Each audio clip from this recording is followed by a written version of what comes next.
사람 사이에서 가장 마음이 무너지는 순간은 언제일까요? 많은 이들이 이렇게 말합니다. 누군가가 슬쩍, 그러나 의도적으로 나를 깎아내리는 말을 던졌을 때라고요. 그 말은 비수처럼 마음 깊은 곳에 박혀 하루를 통째로 흔들어 놓기도 합니다. 우리는 대개 억지로 웃어넘기거나 속으로 삼키거나 혹은 순간적인 분노에 휩싸여 맞받아치기도 하지요. 하지만 그런 반응이 바로 상대가 가장 바라는 그림이라는 사실을 아셨나요? 누군가가 우리를 향해 독을 던질 때 그들이 기대하는 건 단 하나입니다. 바로 우리가 상처받는 표정을 짓고 흔들리는 모습을 보여주는 것.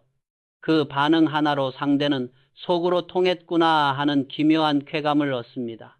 생전에 이병철은 이렇게 말했습니다. 독한 말은 받는 사람이 있을 때만 복이 된다. 그는 대구 시장터에서 작은 삼성 상회를 운영하던 시절부터 수원 공장의 복잡한 공정 사이까지 수많은 사람을 지켜보며 하나의 진실을 깨달았다고 합니다.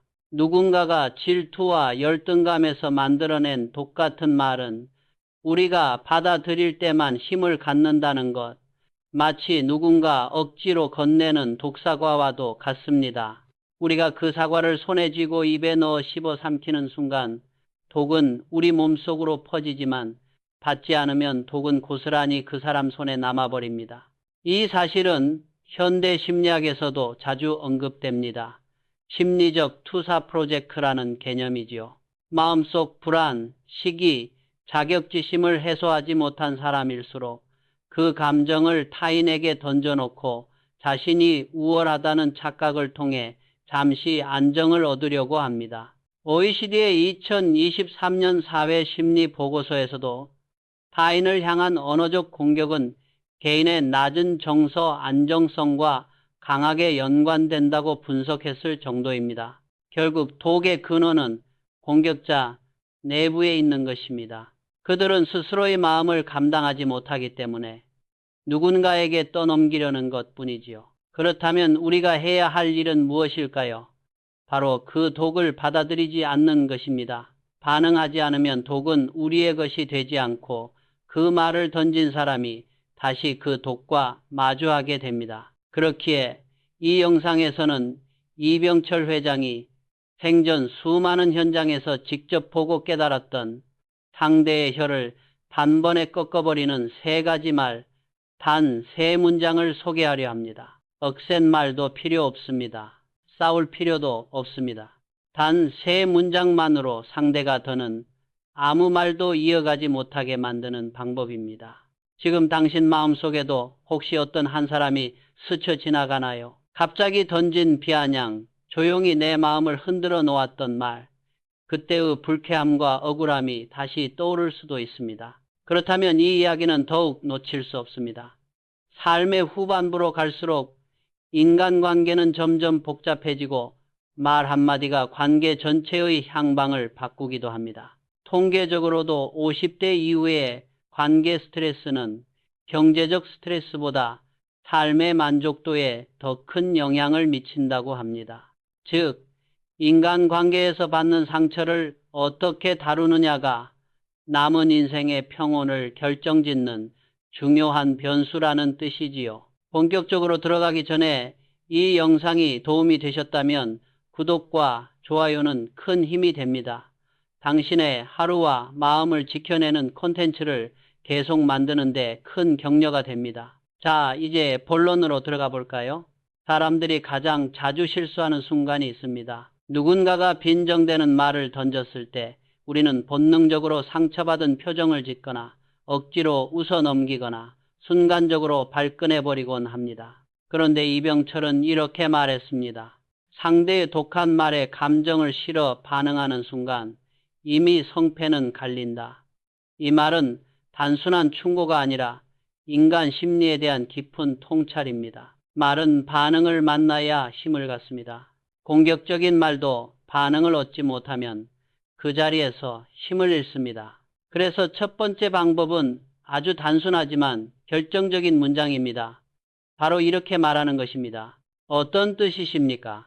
이 한마디는 단순한 질문처럼 보이지만 감정도 억울함도 실리지 않은 완전한 무표정의 상태에서 건네는 순간 상대의 의도 전체가 무너져 내립니다. 왜냐하면 빈정거리거나 비아냥을 던지는 사람들은 결코 충동적으로 말을 하지 않기 때문입니다. 그들은 이 말을 하면 저 사람이 상처받겠지, 이 상황이라면 반응을 끌어낼 수 있겠지 하고 계산합니다. 그런데 그들에게도 결정적인 약점이 하나 있습니다.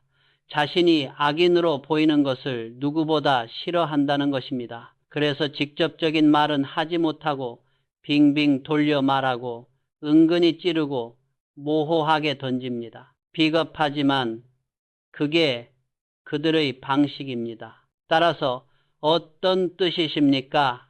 라는 말은 그들이 가장 두려워하는 상황을 바로 눈앞에 펼쳐 놓습니다.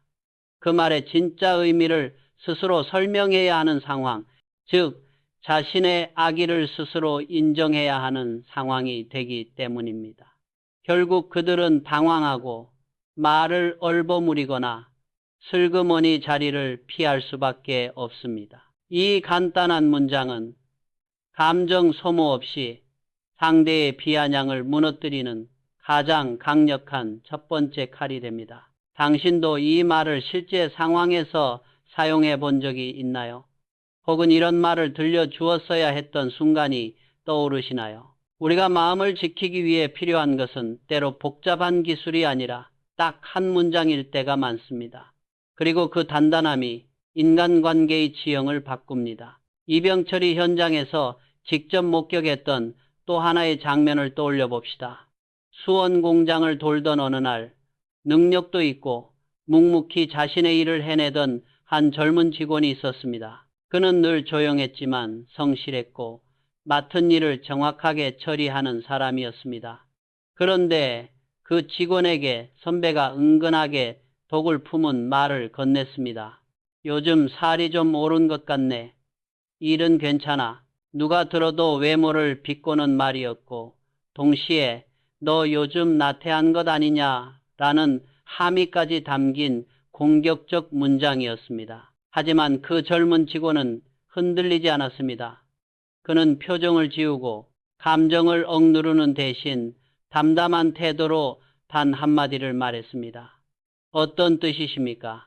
그 짧은 순간 공기 전체가 바뀌었고 말했던 선배는 당황한 채 눈을 크게 뜨며 말을 잇지 못했습니다. 왜냐하면 그 말의 진위를 솔직하게 밝힐 수 없기 때문입니다. 내 외모를 놀린 거야. 네가 상처받는 표정을 보고 싶었어 라고 말할 수는 없으니까요. 그 고백을 하는 순간 자신이 악인임을 스스로 드러내야 하기 때문입니다. 이 장면은 단순한 일화가 아닙니다. 인간 심리가 어떻게 작동하는지를 보여주는 상징적인 사례입니다. 누군가가 비아냥을 던지는 이유는 진짜로 상대를 위하거나 조언하려는 마음이 아닙니다. 대부분은 질투에서 비롯됩니다. 심리학 연구에서도 수직적 비교 베리컬 컴패리선과 강하게 작용할 때 사람들은 타인을 낮춤으로써 스스로의 위치를 높이려 한다고 분석합니다. 그러니까 상대를 공격하는 말의 목적은 하나입니다.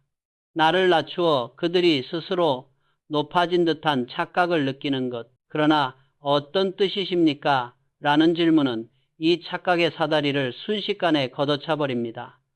상대는 합리적인 설명을 해야 하는 상황으로 끌려오고 자신이 무슨 마음으로 그런 말을 했는지 스스로 해명해야 하는 처지가 됩니다. 그리고 대부분의 사람은 그 순간 입을 다물 수밖에 없지요. 결국 독은 우리에게 들어오지 못하고 그 사람 손에 그대로 남게 됩니다.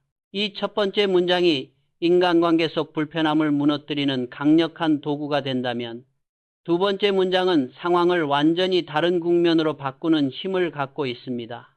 바로 죄송하지만 한 번만 더 말씀해 주시겠습니까? 이 말은 단순히 못 들었습니다라는 의미가 아닙니다. 이 말이 갖는 진짜 힘은 상대가 숨겨두고 싶었던 악의를 밝은 조명 아래로 끌어내는 데 있습니다. 빈정대는 말은 대부분 조용한 곳, 누가 듣지 못하는 순간, 혹은 둘만 있을 때 은근하게 던져집니다. 왜 그럴까요? 그들은 누구보다도 자신이 못된 사람으로 보이는 것을 두려워하기 때문입니다. 그래서 반드시 누가 없는 순간을 택합니다. 그런데 우리가 정중하고 차분한 말투로 죄송하지만 조금 전에 하신 말씀을 잘 못 들었습니다. 한 번만 더 말씀해 주시겠습니까? 라고 말하는 순간 그 말은 갑자기 공식적인 말이 되어버립니다. 상대의 말은 이제 더 이상 은근한 빈정거림이 아니라 누군가에게 들릴 수도 있는 이야기, 공개될 수도 있는 말이 되어버리는 것이죠. 그러면 상대는 스스로 던졌던 말의 의도를 다시 꺼내야 하는 압박을 받습니다. 그래서 대부분의 사람은 얼버무리고 말을 바꾸거나 아니다, 그런 뜻이 아니었다 라고 도망치듯 자리를 피합니다. 이 장면은 삼성 본점에서도 실제로 일어났습니다. 경쟁심이 강하던 한 선배가 후배에게 작은 목소리로 비아냥을 던졌습니다. 자네 일은 그렇게 한가 그 정도 능력으로는 힘들 텐데 누가 봐도 기세를 꺾으려는 의도였죠. 하지만 그 후배는 한순간도 흔들리지 않고 멈춰서서 말했습니다. 죄송합니다. 조금 전에 하신 말씀이 잘 안 들려서요. 한 번만 더 말씀해 주시겠습니까? 그 짧은 순간 조용한 복도 전체가 얼어붙었다고 합니다. 왜냐하면 그 말을 다시 한다면 누군가에게 들릴 수도 있고 자신이 못된 사람이라는 사실을 스스로 드러내야 하기 때문입니다. 결국 선배는 말을 잇지 못하고 자리를 떠났죠. 비아냥은 한 번은 말할 수 있지만 두 번은 그 본심을 숨길 수 없기 때문입니다. 이 원리는 지금 시대에도 그대로 적용됩니다. 직장에서도, 가족 관계에서도, 친구 사이에서도 마찬가지입니다. 공격적인 사람일수록 공개적인 자리에서 자신이 나쁘게 보이는 것을 극도로 피합니다. 그래서 정중한 태도는 오히려 가장 날카로운 방패가 됩니다. 정중함은 상대를 자극하지 않으면서도 그들의 의도를 스스로 무너뜨리게 만드는 힘이 있습니다. 그리고 중요한 점은 이 두 번째 문장을 사용할 때 우리의 태도입니다. 억울한 기색도 분노도 상처받은 흔적도 없이 평온한 표정으로 말해야 합니다. 감정이 실리지 않을수록 상대는 더욱 크게 당황하고 더 빨리 무너집니다. 공격자는 상대가 흔들리길 바라기 때문에 우리가 흔들리지 않을수록 그들의 의도는 의미를 잃어버립니다. 결국 우리가 반응하지 않으면 그들은 더 이상 비아냥을 던질 이유를 찾지 못하게 됩니다. 당신도 이런 말에 맞서 본 적이 있나요? 혹은 말하지 못해 속으로만 끙끙 앓았던 순간이 있었나요?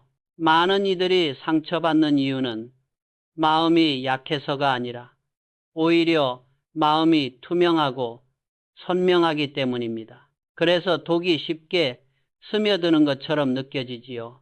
하지만 이제 당신은 그 독을 되돌리는 방법을 알고 있습니다. 그리고 이 두 번째 문장은 당신의 삶에서 큰 균형을 가져다 줄 것입니다. 다음 파트에서는 마침내 상대의 비아냥을 단숨에 무력화시키는 마지막 문장, 그리고 인간관계에서 흔들리지 않는 사람들의 숨은 비밀에 대해 이야기하겠습니다. 누군가가 던진 비아냥에 흔들리지 않는 사람들, 그들은 특별한 기술을 가진 사람이 아닙니다. 오히려 아주 단순하고 자연스러운 한 문장을 알고 있을 뿐입니다. 이 문장은 상대의 공격 의도를 완전히 잘라내고 말의 흐름을 단숨에 끊어버리는 힘을 가집니다. 바로 이 말입니다. 그렇군요. 그래서요? 이 말은 단순한 반문처럼 보이지만 실제로는 상대의 전략을 완전히 무너뜨리는 마지막 칼과도 같습니다. 왜냐하면 비아냥의 목적은 언제나 같기 때문입니다. 상대가 움찔하고 상처받는 모습을 보고 싶은 것, 그 한순간의 표정에서 그들은 만족감을 느끼고 자신의 불안이나 열등감을 잠시 덮어두려 합니다. 그런데 당신이 아무런 흔들림 없이 그렇군요. 그래서요? 라고 말하는 순간 그들의 기대는 완전히 부서져 버립니다. 이병철은 생전에 말은 받아주는 마음을 만나야 힘을 갖는다고 말했습니다. 비아냥도 마찬가지입니다. 당신의 마음이 받아들여 주지 않는다면 그 말은 아무 힘도 갖지 못합니다. 그래서 이 문장은 상대의 공격을 무력화시키는 동시에 상대에게 자신의 속마음을 들여다보게 만드는 역할을 합니다. 수원 공장에서 있었던 실제 사례가 이를 잘 보여줍니다. 어느 겨울날 한 직원이 누구보다 빠르고 정확하게 일을 끝내고 조금 일찍 퇴근하려던 상황이었습니다. 그런데 그 모습을 지켜보던 동료 중 한 명이 질투에 찬 말투로 이렇게 말했습니다. 참 좋겠다. 자네는 시간이 그렇게 남아도는가 보지. 누가 들어도 기분 나쁜 말이었습니다. 일찍 끝낸 능력이 질투의 대상이 된 것이지요. 그런데 그 젊은 직원은 놀랍도록 흔들리지 않았습니다. 오히려 편안한 표정을 그대로 유지한 채 이렇게 말했습니다. 그렇군요. 그리고 아주 자연스레 이어서 그래서요. 그 순간 질투하던 동료의 표정은 완전히 굳어졌습니다. 왜냐하면 그 말의 진짜 속마음, 즉 나는 내가 신경 쓰인다, 너를 질투하고 있다 라는 본심을 직접 설명해야 하는 상황이 되어버렸기 때문입니다. 비아냥은 은근해야 의미가 있습니다. 하지만 그래서요? 라는 질문은 그 은근함의 가면을 벗겨버립니다. 비아냥은 직접적이 되는 순간 공격자 자신에게 치명적입니다. 그래서 대부분의 사람은 그 이상 말을 이어가지 못하고 물러납니다. 심리학에서도 이를 의도 노출의 두려움, intent, exposure fear 이라고 부릅니다. 즉, 공격적 표현을 하는 사람일수록 실제로 자신의 악의를 들키는 것을 극도로 두려워한다는 것입니다. 연구 결과에 따르면 은근한 조롱이나 빈정거림을 사용하는 사람들은 78% 이상이 나는 나쁜 사람으로 보이고 싶지 않다는 감정을 강하게 가지고 있다고 합니다. 그렇기 때문에 그들은 절대로 자신의 속마음을 노출시키는 질문을 견디지 못합니다. 그래서요, 는 바로 그 속마음을 파헤치는 직격탄이 되는 것이지요. 이 문장을 사용하면 어떤 일이 일어날까요? 공격자는 두 가지 선택지밖에 남지 않습니다. 자신의 질투를 솔직하게 드러내는 길. 하지만 그들은 절대로 이 길을 선택할 수 없습니다. 그 순간 체면이 박살나기 때문입니다. 입을 다물고 물러나는 길. 대부분 이쪽입니다. 왜냐하면 더 말을 이어가면 공격 의도와 감정이 모두 드러나기 때문이죠. 결과적으로 상대는 당신에게 비아냥을 던져도 아무런 반응을 얻어낼 수 없다는 사실을 깨닫고 점점 흥미를 잃고 멀어지게 됩니다. 이 과정은 꼭 싸울 필요도 목소리를 높일 필요도 없습니다. 내가 흔들리지 않는다는 것만으로도 상대는 스스로 무너지게 되어 있습니다. 이병철은 이러한 장면들을 많이 보며 이렇게 적었다고 합니다. 악이란 마음을 흔드는데 성공했을 때만 자라난다. 흔들리지 않는 사람 앞에서는 금세 시들어 버린다. 이 구절은 단순한 문장이 아니라 인간관계의 핵심을 꿰뚫는 깊은 통찰입니다. 악인은 마음을 흔들어야 자랍니다. 우리가 흔들리지 않는다면 악인은 줄어들고 결국 사라집니다. 당신도 혹시 이 세 번째 문장을 떠올리며 이 말만 알았어도 그때 다르게 대응할 수 있었겠다는 생각이 드나요? 이미 늦지 않았습니다. 지금부터 당신의 인간관계는 훨씬 단단해질 수 있습니다. 이 문장들은 단순한 문장이 아니라 마음을 지키는 기술이며 관계를 재정립하는 도구입니다. 다음 파트에서는 이 세 가지 말이 결국 하나의 원리로 귀결된다는 사실, 그리고 이 원리를 이해하면 인간관계 전체가 어떻게 달라지는지에 대해 깊이 있게 이야기하겠습니다. 사람들의 비아냥이 왜 반복적으로 우리에게 돌아오는지, 왜 어떤 사람은 평생 독을 받아먹고 어떤 사람은 절대 흔들리지 않는지 그 근본 구조를 밝히게 될 것입니다. 지금까지 우리는 상대의 비아냥을 무너뜨리는 세 가지 문장을 살펴보았습니다. 어떤 뜻이십니까? 죄송하지만 한 번만 더 말씀해 주시겠습니까? 그렇군요. 그래서요? 이 세 문장은 서로 다른 상황에서 쓰이지만 사실 모두 같은 원리 하나로 연결되어 있습니다. 바로 독을 받지 않는다는 원리입니다. 이병철은 생전에 수없이 많은 인간관계를 지켜보며 하나의 공통점을 발견했습니다. 바로 사람의 말, 특히 악의가 담긴 말은 받아주는 마음을 만나야만 힘을 갖는다는 것입니다. 우리가 마음을 내어주지 않으면 그들의 말은 그 자리에서 멈추고 결국 되돌아갈 수밖에 없습니다. 그는 이렇게 말했습니다. 독은 받아들이지 않으면 독이 아니다. 이 말은 단순한 철학적 문장이 아니라 인간관계에 대한 가장 현실적이고 실질적인 해법입니다. 비아냥을 던지는 사람은 의외로 단순한 존재입니다. 강해 보이지만 실제로는 매우 약하고 불안하고 흔들리기 쉬운 마음을 가진 사람들입니다. 마음속이 텅 비어 있으니 타인을 깎아내려야만 스스로의 존재감을 확인하려 합니다. 그런 사람들일수록 남의 평판을 흔들고 뒷담화를 하고 남의 성과를 폄하하며 마음의 허기를 채우려 합니다. 그렇다고 해서 우리가 이런 사람들을 미워할 필요는 없습니다. 오히려 그들이 그렇게 행동하는 이유가 마음의 궁핍함 때문이라는 사실을 알게 되면 오히려 연민이 생기기도 합니다. 이병철은 대구에서 삼성상회를 운영하던 시절도 수원 공장을 세우고 수백 명의 직원을 이끌던 시절도 언제나 이런 사람들을 마주했다고 합니다. 그는 그들을 두려워하지도 적대하지도 않았습니다.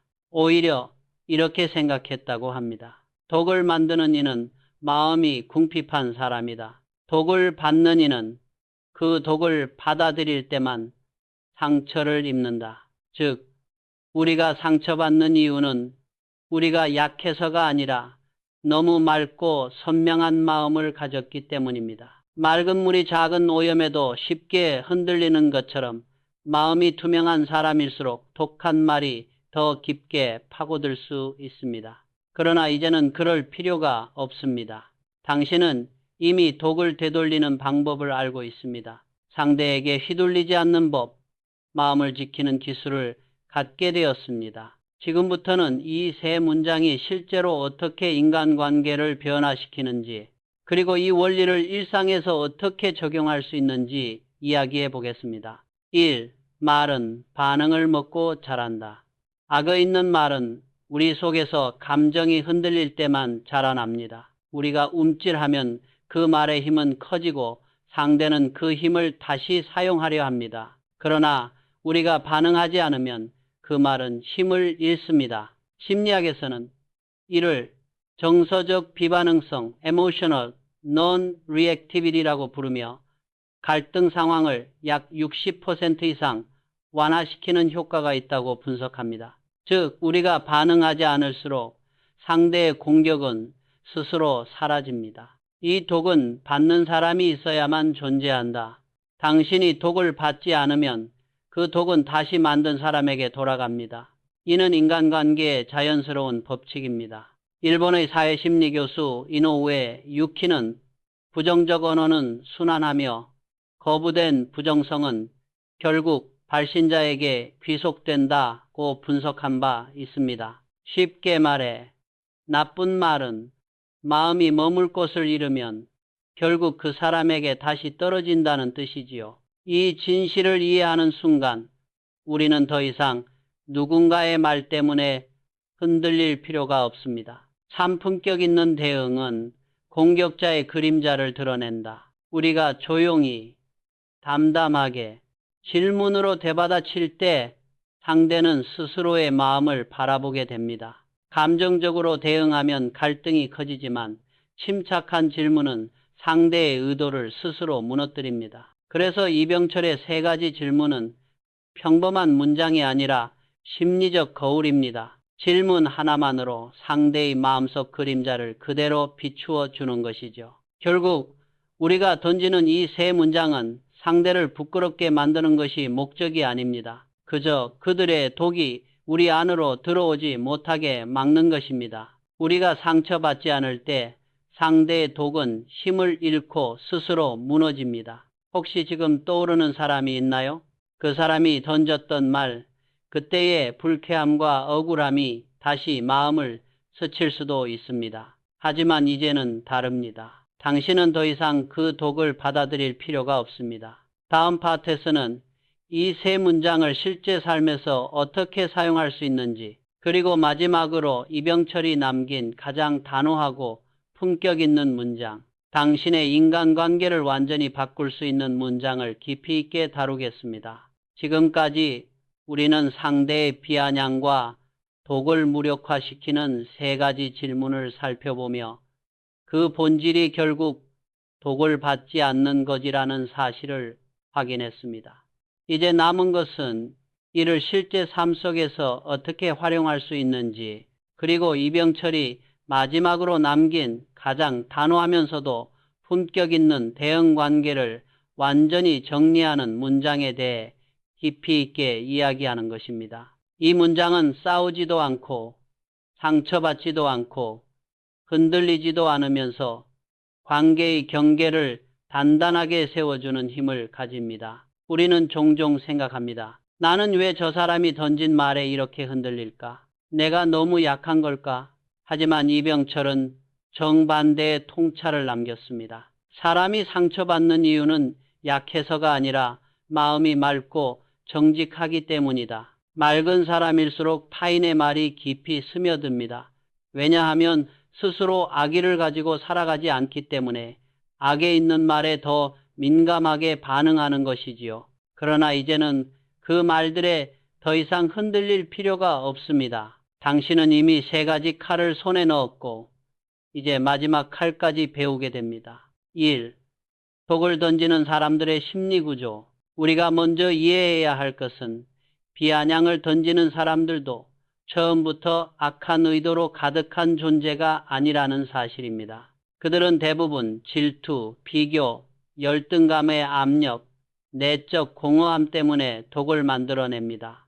언어 심리 연구에서 비난과 조롱의 70% 이상은 자기 보호적 작용이라는 분석이 있을 정도로 그들의 독은 자신을 지키기 위한 방어적 심리일 뿐입니다. 이 사실을 이해하면 우리는 오히려 그들에 대해 감정적으로 반응할 필요가 없어집니다. 그들의 말은 그들 내부에서 만들어진 독일 뿐 우리의 것이 아닙니다. 그러므로 우리는 그 독을 굳이 받아줄 이유가 없습니다. 이 관계를 무너뜨리는 건 말이 아니라 반응이다. 이병철은 여러 장면에서 이렇게 말했습니다. 악은 마음을 흔드는데 성공했을 때만 자란다. 즉 상대의 악의가 우리 안에서 자라는 순간은 우리 스스로 그 말을 받아들였을 때뿐입니다. 그러므로 진짜 힘은 대답이 아니라 태도에서 나옵니다. 감정으로 대응하면 갈등이 커지고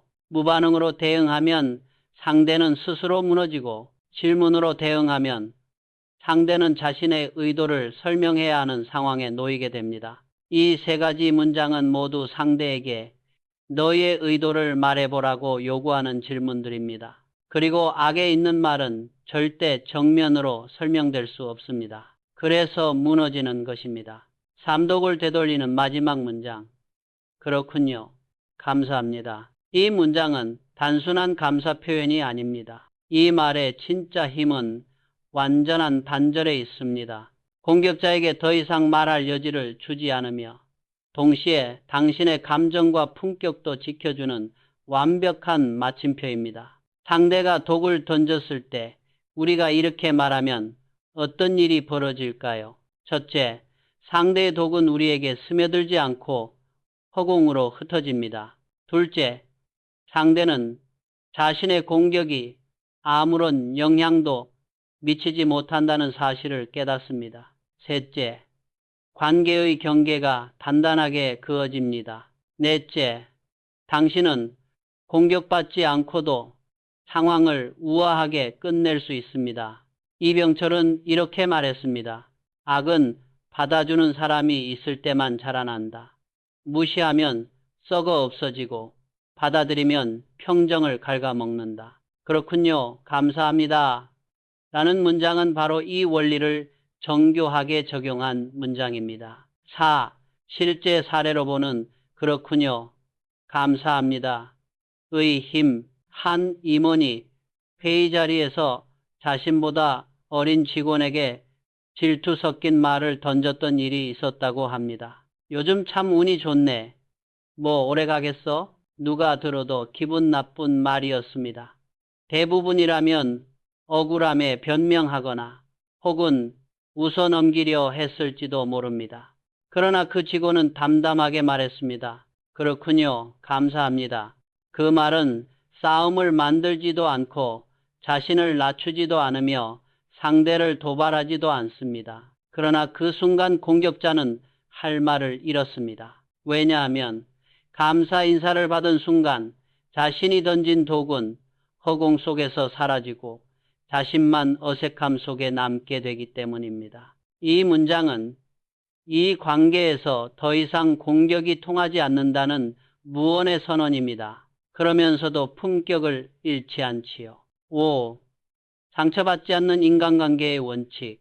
비아냥을 던지는 사람들 중 많은 이들이 인생 전체에서 갈등을 반복합니다. 왜냐하면 그들은 자신의 독이 상대에게 닿는 것에서만 안정을 얻기 때문입니다. 그러나 당신이 흔들리지 않으면 그들은 뜻을 이루지 못합니다. 그리고 시간이 지나면 그들은 당신에게서 스스로 멀어져 갑니다. 이병철은 이렇게 말했습니다. 남의 험담을 일삼는 자는 마음이 가난한 자다.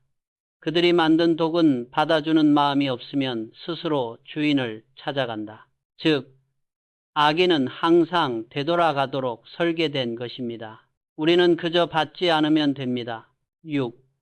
이제 선택은 당신에게 있다. 혹시 지금 떠오르는 사람이 있습니까?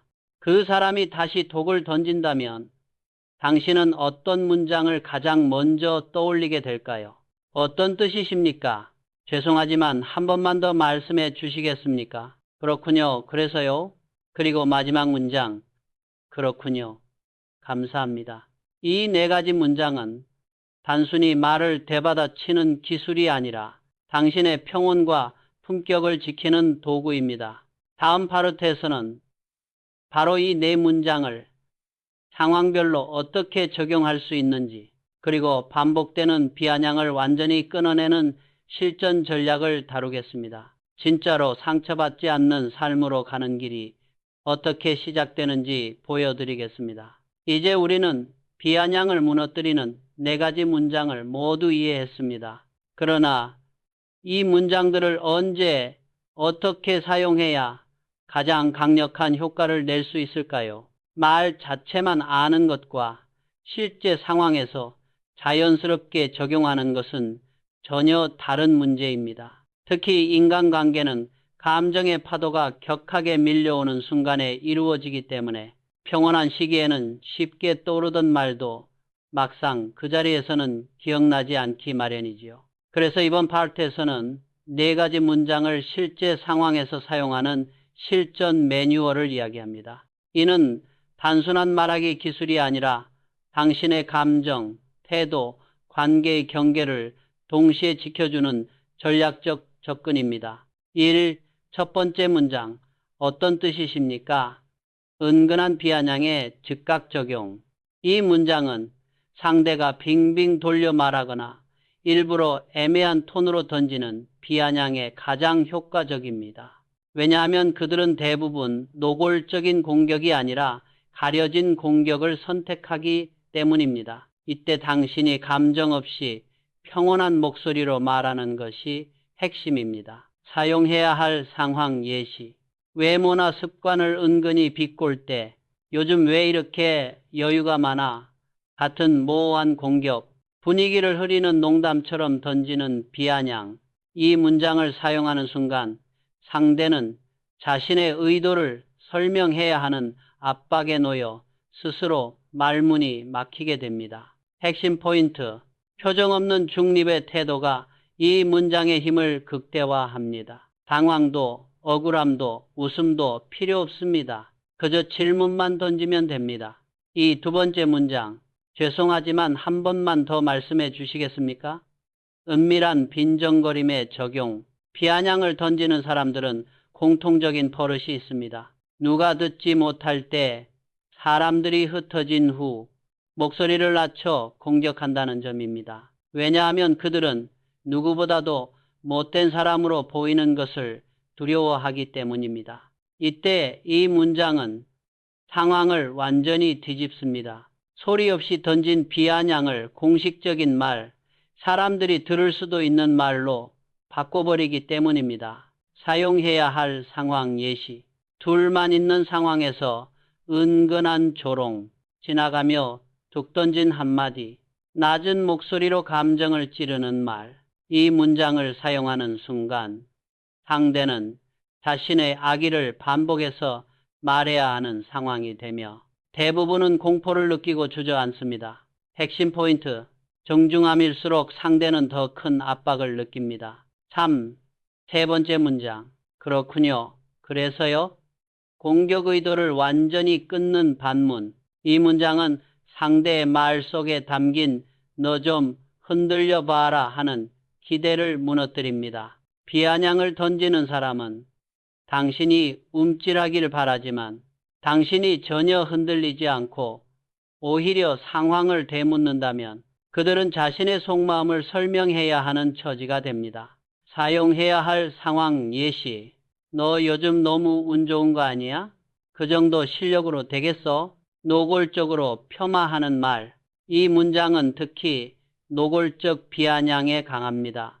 상대는 그 순간 자기 감정을 고백해야 하는데 비아냥을 하는 사람들은 절대 자신의 열등감을 드러내지 못합니다. 핵심 포인트. 이 문장은 나는 네 말에 아무런 피해를 입지 않았다는 강력한 메시지를 전달합니다. 마지막 문장. 그렇군요. 감사합니다. 관계의 경계를 단단히 세우는 종결 문장. 이 문장은 더 이상 관계를 이어갈 필요가 없을 때 혹은 상대의 독을 완전히 무력화하고 싶을 때 사용하는 말입니다. 감사 인사를 받는 순간 상대의 공격은 의미를 잃습니다. 마치 허공을 향해 화살을 쏘았는데 아무도 맞지 않자 자신만 민망해지는 것처럼 말이지요.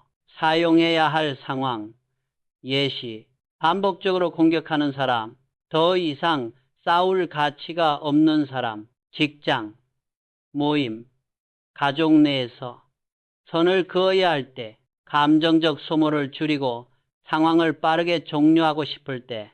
이 문장은 싸움도 만들지 않고 감정 소비도 하지 않으며 그 순간 관계의 장벽을 단단히 세워줍니다. 핵심 포인트. 마지막 문장은 저는 이 대화에 참여하지 않겠다는 결연한 태도이면서도 품격을 잃지 않는 가장 우아한 종료 방식입니다. 실전에서 가장 중요한 것은 감정 관리. 네 문장 모두 대단한 힘을 가지지만 이 문장을 사용할 때 가장 중요한 건 바로 감정이 흔들리지 않는 표정입니다. 이병철의 말처럼 말은 받아주는 마음을 만나야 비로소 힘을 갖는다. 우리가 흔들리지 않는다면 그 어떤 말도 우리를 무너뜨릴 수 없습니다. 최근 조직 심리 연구에서도 비슷한 결론을 내리고 있습니다. 갈등 상황에서 평온한 반응은 공격자의 공격성을 약 52% 감소시키며 상대가 더 이상의 공격을 지속하지 않을 가능성을 크게 높여준다고 합니다. 즉, 흔들리지 않는 사람이 결국 인간관계의 주도권을 가진다는 것입니다. 6. 이 네 문장이 당신의 삶을 어떻게 바꿀까? 이 질문에 대한 답은 매우 단순합니다. 이 네 문장을 익히는 순간 당신의 삶에서 상처받는 순간이 급격히 줄어듭니다. 무례한 사람에게서 자유로워지고 관계에서 불필요한 갈등이 사라지며 당신의 평온은 이전과 비교할 수 없을 만큼 단단해집니다. 그리고 그 순간 비로소 느끼게 될 것입니다. 내가 힘들었던 이유는 상대 때문이 아니라 그 말을 내가 받아들였기 때문이었구나. 다음 파트에서는 이 네 문장이 모두 하나의 원리로 귀결되는 결정적 이유, 그리고 인간관계에서 절대 흔들리지 않는 사람들의 깊은 내적 구조에 대해 이야기하겠습니다. 그 원리를 이해하면 사람과의 관계에서 어떤 공격도 더 이상 두렵지 않게 됩니다. 지금까지 4가지 문장을 실전에서 어떻게 활용하는지 살펴보았다면 이번 파트에서는 이 문장들이 모두 하나의 원리로 모인다는 사실, 즉 흔들리지 않는 마음의 구조가 무엇인지 깊이 있게 다루어 보겠습니다. 사실 인간관계에서 상처를 최소화하는 사람들은 특별한 언어 능력을 가진 것이 아닙니다. 그들은 마음의 위치를 정확히 설정하는 능력을 갖고 있습니다. 바로 이 점이 다른 사람들과의 차이를 만들어냅니다. 1. 인간관계는 말의 싸움이 아니라 심리적 위치의 싸움이다. 언뜻 보면 비아냥이나 공격적인 말은 언어의 전투처럼 느껴집니다. 하지만 실제로는 그렇지 않습니다. 말의 싸움이 아니라 심리적 위치를 차지하는 싸움에 가깝습니다. 비아냥을 던지는 사람이 바라는 것은 한 가지뿐입니다. 내 아래로 내려와라. 말로 누르고 비교하며 흔들리게 만들어 당신을 심리적으로 낮은 위치로 끌어내리려 합니다. 반대로 흔들리지 않는 사람들은 그 말에 반응하지 않음으로써 나는 너와 같은 높이에 서지 않겠다. 나는 감정 싸움의 장으로 내려가지 않겠다.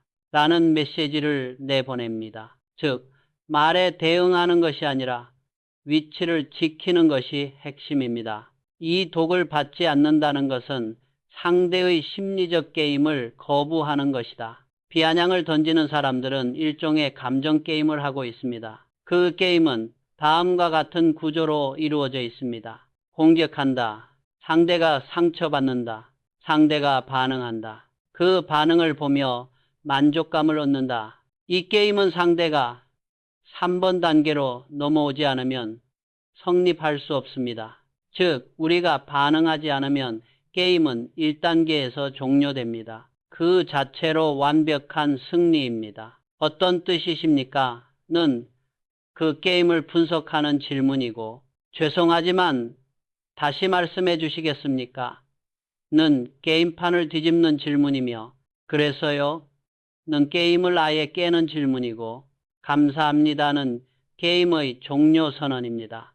우리는 말로 이기는 것이 아니라 게임을 거부함으로써 이기는 것입니다. 3. 흔들리지 않는 사람들은 의도를 꿰뚫는 힘을 갖고 있다. 이병철이 강조했던 한 가지가 있습니다. 말 뒤에 숨은 마음을 보라. 공격적 언행은 단순히 말투나 표현이 문제인 것이 아니라 그 뒤에 감춰진 열등감, 시기심, 불안, 내부 공허가 문제입니다. 흔들리지 않는 사람들은 다음과 같이 생각합니다.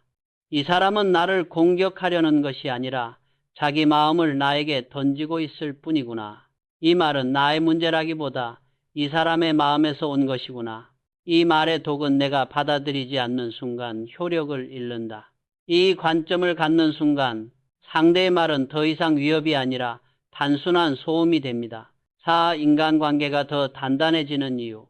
반응을 줄이면 관계가 정리된다. 삶에서 관계가 힘든 이유는 대체로 잘못된 관계가 오래 지속되기 때문입니다. 불편한 사람, 늘 비아냥거리는 사람, 남을 깎아내리며 자신을 지탱하는 사람들, 이런 사람들과의 관계는 시간이 지날수록 마음을 소모시키고 삶의 질을 떨어뜨립니다. 그러나 우리가 반응을 멈추는 순간 그들은 스스로 멀어져 갑니다.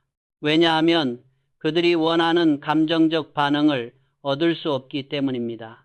결국 관계는 자연스럽게 정리되고 남는 관계는 건강한 관계만 남게 됩니다. 이는 사회심리학에서도 잘 알려진 현상으로 정서적 무반응은 부정적 인간관계를 스스로 소멸시키는 가장 강력한 방식이라고 분석합니다. 즉, 우리가 반응하지 않으면 관계는 정화됩니다. 5. 흔들리지 않는 사람들의 공통점 3가지. 이병철이 평생 관찰한 결과 공격을 받았을 때 흔들리지 않는 사람들은 다음 3가지 특징을 갖고 있다고 합니다. 1. 자신을 깎아내리는 말에 해석을 붙이지 않는다. 우리는 종종 이렇게 생각합니다. 내가 부족해서 이런 말을 들었나? 혹시 내가 잘못한 건가? 하지만 흔들리지 않는 사람들은 그 말의 의미를 자신에게 붙이지 않습니다. 그저 이 사람 마음이 지금 이렇게 움직이고 있구나 라고 받아들일 뿐입니다. 이 감정을 바로하지 않는다. 분노도 억울함도 상처받은 표정도 보이지 않습니다. 감정을 보이는 순간 상대가 원하던 게임에 참여하게 됩니다. 무표정 혹은 담담함은 감정적 주도권을 지키는 가장 강력한 무기입니다. 삶 자신이 받아들이는 말의 종류를 스스로 선택한다. 이 말은 내 것이 아니다. 이것이 그들의 철학입니다. 독을 선택적으로 거부함으로써 자신을 지키는 것이죠. 6. 당신도 이제 그 대열에 설 수 있다. 당신이 지금까지 배운 내 문장은 단순히 말하는 방법이 아니라 마음의 위치를 지키는 기술, 감정의 주도권을 되찾는 기술, 관계를 정돈하는 기술입니다. 누군가의 독을 받지 않는 순간 그 사람의 말은 힘을 잃고 당신의 마음은 단단한 보호막을 얻게 됩니다. 다음 파트에서는 이 네 문장이 실제 일상에서 반복적으로 적용될 수 있도록 상황별 대화 예시, 그리고 어떤 상황에서 어떤 문장을 선택해야 하는지 직관적으로 이해할 수 있는 실전 시나리오를 제공하겠습니다. 실제처럼 생생한 예시를 통해 당신의 삶 속에서 당장 사용할 수 있는 행동 지침을 제시할 것입니다. 지금까지 우리는 네 가지 문장이 가진 원리와 심리 구조를 깊이 이해했습니다. 이제는 일상의 현장에서 이 문장들을 어떻게 실전적으로 적용할 수 있는지 구체적인 장면별로 살펴볼 차례입니다. 말의 힘은 상황에 맞추어 정확하게 꺼내었을 때 가장 강력하게 발휘됩니다. 지금 소개할 시나리오들은 실제 일상에서 자주 벌어지는 장면들을 토대로 구성했으며 당신이 직접 사용할 수 있도록 현실적인 대화 흐름과 감정의 결을 담았습니다. 1. 직장 회의에서 은근한 공격을 받았을 때 상황, 회의 중 동료가 갑자기 당신의 의견을 깎아내리며 말합니다. 그 아이디어, 좀 단순한 것 같은데요? 당신의 대응, 어떤 뜻이십니까? 결과, 상대는 자신의 말 속에 담긴 단순하다는 비아냥을 논리적으로 설명해야 하는 상황에 놓입니다. 하지만 대부분의 공격성은 논리를 갖추지 않기 때문에 그는 당황하며 말을 흐리거나 그냥 그렇다는 뜻이었어요 라며 물러납니다. 당신은 싸우지도 얼굴을 붉히지도 않고도 상황의 주도권을 되찾을 수 있습니다. 2. 복도, 휴게실, 엘리베이터 같은 틈새 공간에서 비아냥을 들었을 때 상황, 사람들이 많이 없는 복도에서 선배가 말합니다. 그 정도 성과로는 승진은 좀 어렵지 않을까?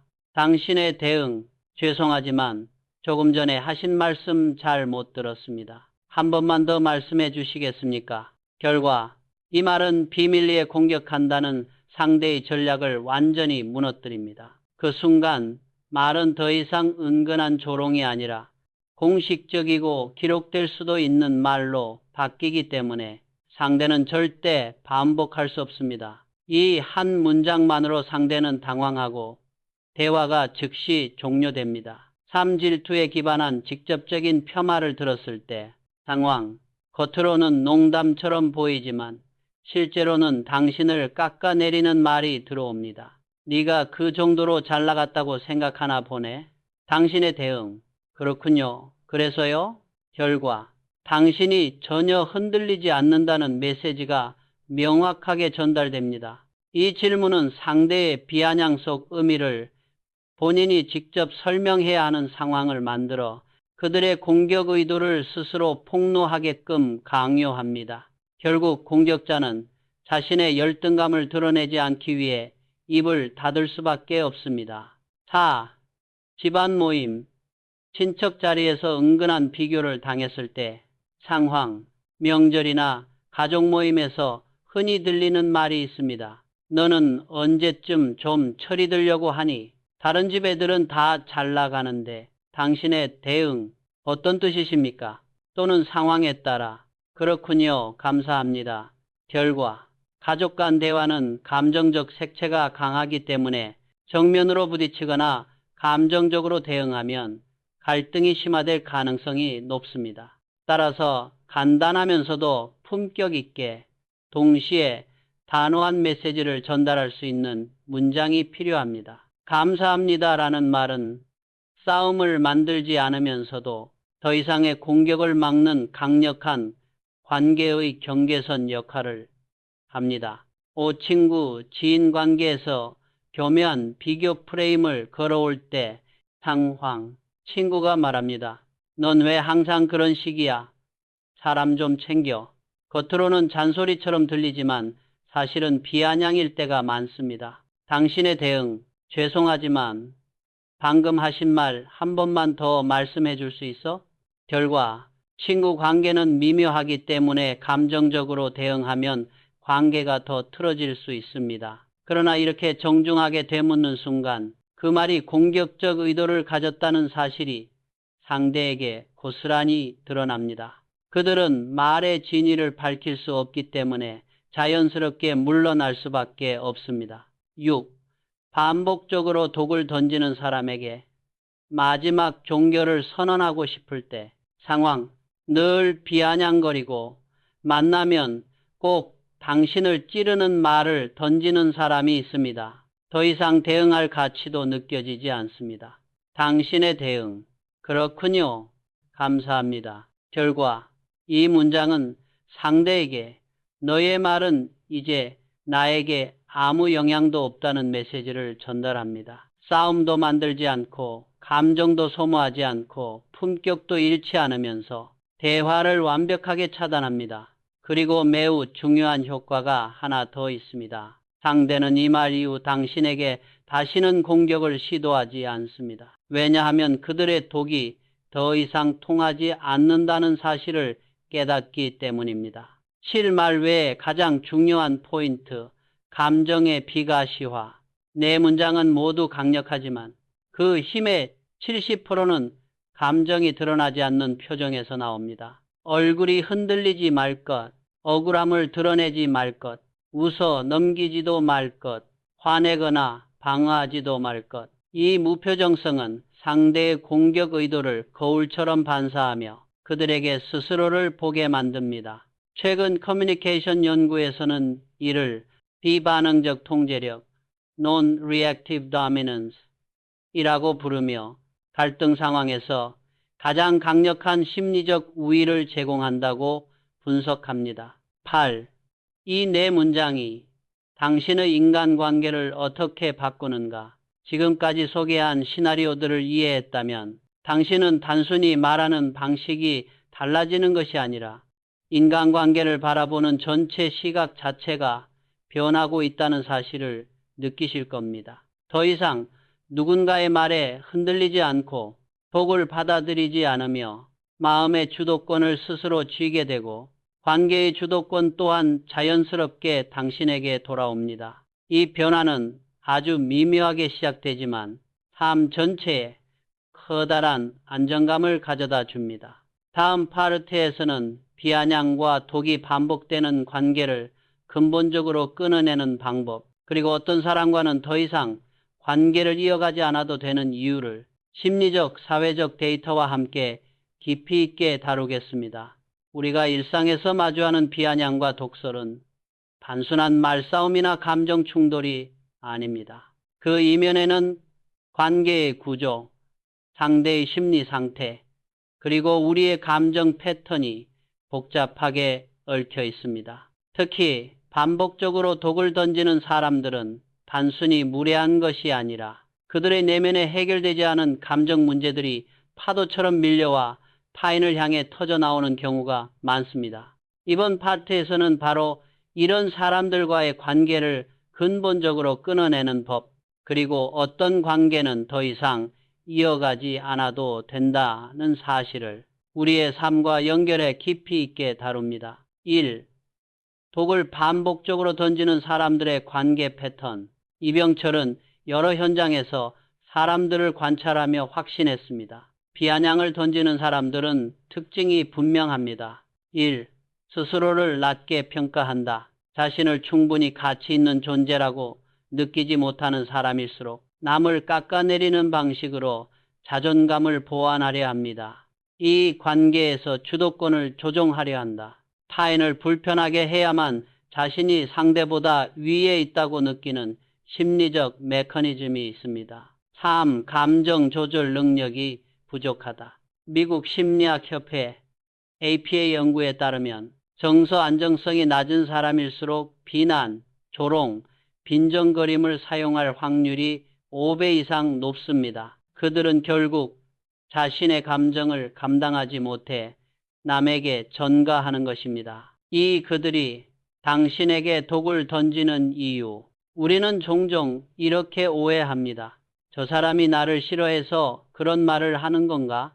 내가 뭘 잘못했나? 그러나 대부분의 경우 그렇지 않습니다. 그들의 감정은 당신 때문이 아니라 그들의 내면 문제에서 나온 것입니다. 질투, 비교, 열등감, 인정, 욕구, 감정, 미성숙, 자기좌절, 이런 감정들이 복합적으로 작용해 도구로 변합니다. 그러므로 그들의 말은 결코 당신을 향한 객관적 평가가 아닙니다. 이 사실을 깨닫는 순간 당신은 훨씬 자유로워집니다. 삼독을 반복하는 관계는 끊어야 한다. 이병철은 이렇게 말했습니다. 남의 험담을 일삼는 자는 마음이 가난한 자다. 가난한 마음은 주변을 가난하게 만든다. 독을 반복적으로 던지는 사람은 결국 관계 자체를 파괴합니다. 그들이 있는 곳에서는 안전한 감정 교류가 불가능합니다. 그리고 한 관계에서 안전함이 깨지는 순간 그 관계는 이미 의미를 잃습니다. 따라서 당신은 선택해야 합니다.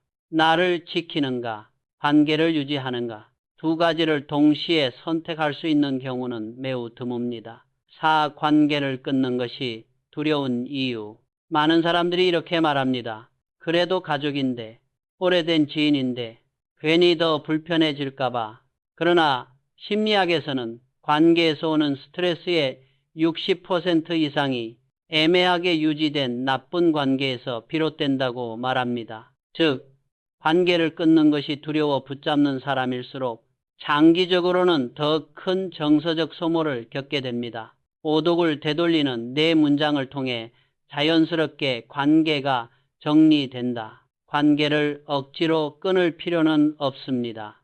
네 문장을 반복해서 사용하면 상대는 더 이상 당신을 통해 얻을 수 있는 감정적 이득이 없다는 것을 깨닫습니다. 그 순간 그들은 스스로 멀어져 갑니다. 이는 매우 자연스러운 정리 방식이며 갈등도 감정 충돌도 상처도 남기지 않습니다. 우리는 관계를 끊는 것이 아니라 더 이상 소모되지 않는 삶을 만드는 것입니다. 6. 관계를 끊어야 하는 사람들의 특징 5가지. 이병철의 경험, 현대 사회 심리 분석, 감정 연구 결과를 종합하면 다음 5가지에 해당하는 사람과의 관계는 정서적 이익보다 정서적 손해가 훨씬 큽니다. 1. 당신의 성장을 질투하는 사람. 당신이 잘 될 때 축하해주지 못하는 사람은 결국 당신을 끌어내립니다. 이 당신의 기쁨을 함께 나누지 못하는 사람. 기쁨을 나눌 때 함께 기뻐하지 못하는 관계는 인생 후반으로 갈수록 독이 됩니다. 3. 남을 통해 자신의 우월감을 확인하려는 사람. 이들은 평생 타인을 깎아내리는 방식으로 자신을 세우려 합니다. 4. 공감 능력이 없는 사람. 감정적 깊이가 얕아 타인을 소모하기만 하는 관계입니다. 5. 반복적으로 같은 방식으로 상처를 주는 사람. 사람은 변하는 것처럼 보이지만 관계에서의 패턴은 거의 변하지 않습니다. 이 5가지 유형과의 관계는 당신의 마음을 침식시키는 관계입니다. 그런 관계는 끊는 것이 맞습니다. 7. 관계를 끊는 과정은 곧 나를 선택하는 과정이다. 우리는 인생 후반에 접어들수록 깨닫게 됩니다. 지키고 싶은 관계는 몇 개 되지 않으며 나를 소모시키는 관계를 붙잡고 있을 이유도 없다는 사실을 이병철은 말했습니다. 관계를 정리하는 것은 사람을 버리는 것이 아니라 나를 되찾는 것이다. 독을 받지 않기로 결정한 사람은 인생의 방향이 분명해지기 시작합니다. 마음이 가벼워지고 감정 소모가 줄어들고 하루가 단단해지고 인간관계가 정돈되며 자신의 시간을 더 의미 있는 곳에 쓸 수 있게 되고 건강한 관계가 자연스럽게 늘어나기 시작합니다. 이 변화는 절대 과장이 아닙니다. 당신의 내면이 바뀌면 관계의 결도 바뀝니다. 8. 당신의 삶에는 독을 받을 시간이 없다. 사람들은 시간이 많다고 착각하지만 실제로는 그렇지 않습니다.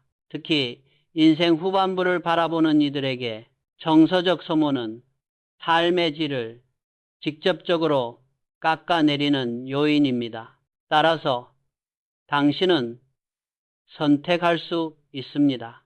어떤 관계에 마음을 내어줄지, 어떤 말에 귀 기울일지, 어떤 사람과 거리를 둘지, 이 선택은 당신이 생각하는 것보다 훨씬 더 큰 인생의 방향을 결정짓습니다. 다음 파트에서는 이 네 문장을 평생의 무기로 만드는 방법, 즉 습관화하고 자동화하여 어떤 상황에서도 흔들리지 않는 사람이 되기 위한 내면 훈련법을 다룰 예정입니다. 당신의 마음을 완전히 지키는 마지막 단계에 들어가겠습니다. 이제 우리는 네 가지 문장, 어떤 뜻이십니까?